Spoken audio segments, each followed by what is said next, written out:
السلام عليكم، يا رب تكونوا بخير.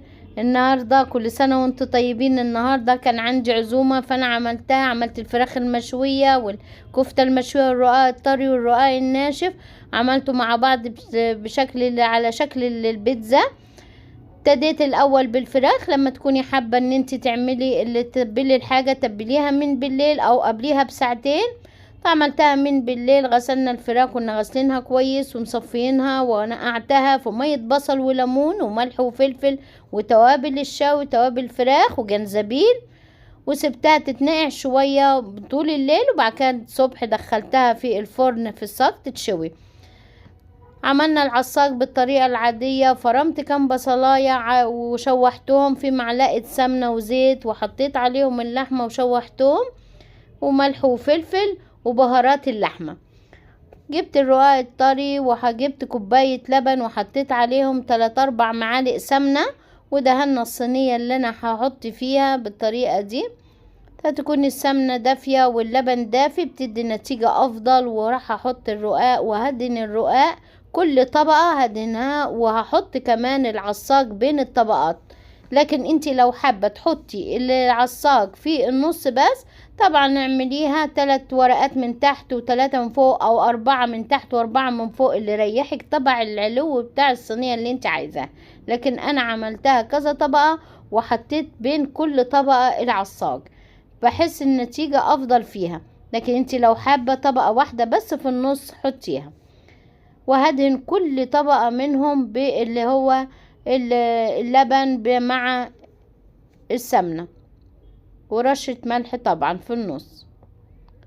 حط كده بحيث كل الطبقات تبقى فيها اللحمة وفي النص. وهنعملها كمان بوش البيتزا. هنعملها، احط جبن واحط الفلفل واحط الزيتون، هتدي طعم حلو جدا خطيرة. طبعا مشغلين الفرن ودخلنا الفراخ، وهندخل كمان الرقاق معاهم.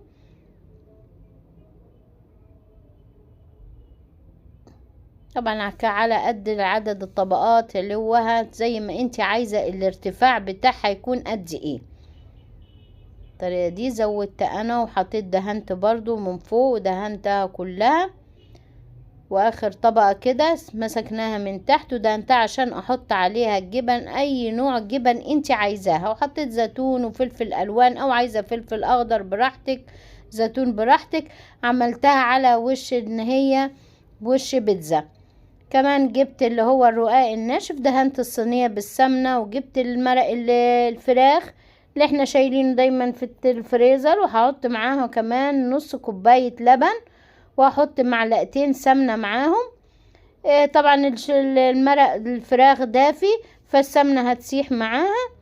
ما بتبقى السمنة بلدي كمان بتكون افضل بكتير وتدي طعم حلو جدا.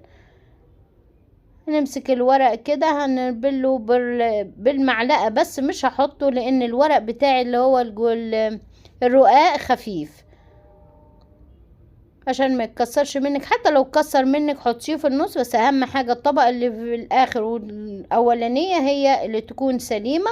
واحط بنفس فكرة الرقاق الطري، حطيت بين الطبقات كله. طبعا عاملين العصاج مرة واحدة، واحط بين كل الطبقات. عايزة تحطي برضو بين طبقة في النص بس، حطيهم 4 من تحت و4 من فوق، او 5 من تحت و5 من فوق.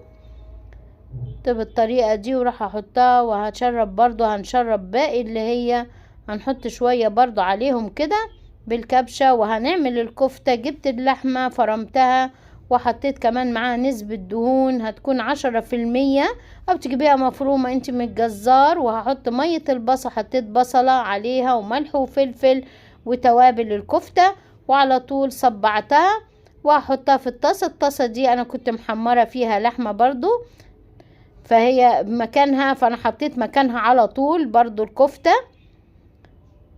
تشوحيها زي كده، لا مش محتاجة الفرن ولا اي حاجة. فانا حطيتها على النار، وحطينا طبعا بوريك الفرن. وبص الرقاصة الرق عسل تشاهي. وهحط كمان هنعمل رز، بصلاية مفرومة في معلقة سمنة ومعلقة زيت، وحطيت ملح وفلفل، وهحط كون غسلة الرز او نقعاه. انتي لو عايزة تنقعيه، الرز اللي انا بستعمله مش بيتنقع، او لو اتنقع مش هيجرى حاجة، بس انا بستعمله على طول زي الرز المصري بالظبط. بس كمية المرق او الشوربة اللي انتي بتحطيها او المية بتكون ضعف كمية الرز.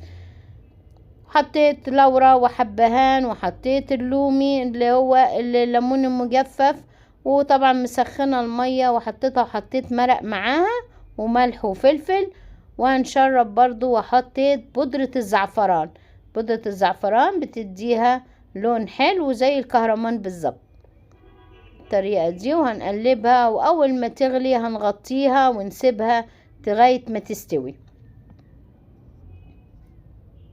اول ما تغلي على طول نغطيها تستوي. اول ما تتشرب هديت النار واستوى، كان كل حاجة استوت، وقدمناها على قبل الفطار على طول. ويا رب اكون عطيتك افكار حلوة لفطار تجربيها، حتى لو حاجة واحدة تجربيها وتعجبك.